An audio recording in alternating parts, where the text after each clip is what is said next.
Saudi Arabia is just such an important country, such an important story, and I think that we in the media don't cover it enough.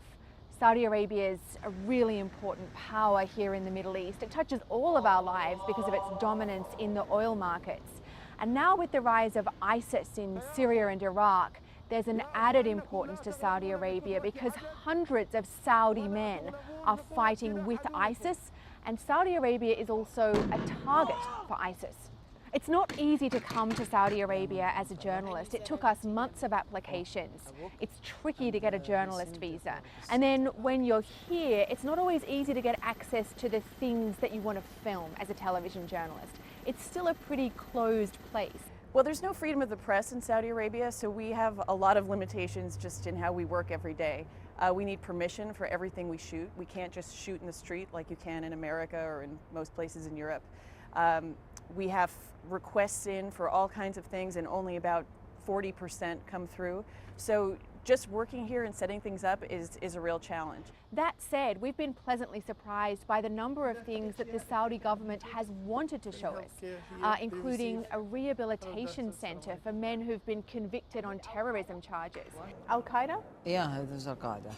We've been assigned an official from the Saudi government. I guess you could call him a Saudi minder. And his ostensible job is to help us get permission to film things. And he is doing that. But of course, he's also watching us. He's keeping an eye on what we're doing. On top of that, we're women, and Holly and I have to cover up.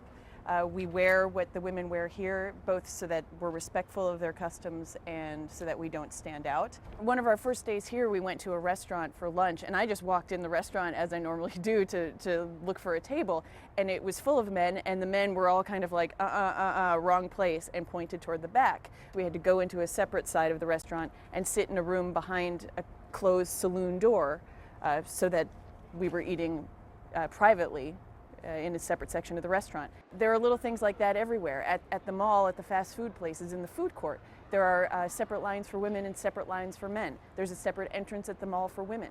There are no changing rooms in the mall. If you want to try on clothes, you have to buy them, go to the bathroom, and try them on there. There's all kinds of interesting limitations being a woman in this country that you don't quite appreciate until you're here. We really wanted to find out what it's like to be a Saudi Arabian woman and to capture the nuances of that without portraying all Saudi women as being oppressed and as victims. And what we've found, I guess, is that there's a division in Saudi society between those people who are very conservative, deeply conservative, want to live their lives pretty much as the Prophet Muhammad did, and then those who are more progressive, who are more liberal, and who want change. It is difficult to get a sense of what's actually going on in Saudi society because in public, everyone is so covered up that they're closed off. And when you go behind closed doors in someone's private home, they can take off their headscarves or remove the veil from their face. They can show you what they choose to show you, but you can have a connection with them and you can really talk and find out what life is like here. We went to the Shura Council. That's the body that advises the Saudi king. 20% of its members are women. And we spoke to some of those members who were intimidatingly well educated and well spoken. Stereotyping have to be removed for us to go forward. And talked about being strong, empowered women in Saudi society and the kind of change that they want to see here. Everyone here in Saudi Arabia, whether they're conservative or progressive, agrees that change is happening. The big questions are really how fast that change will happen and whether it will destabilize Saudi Arabia in the process.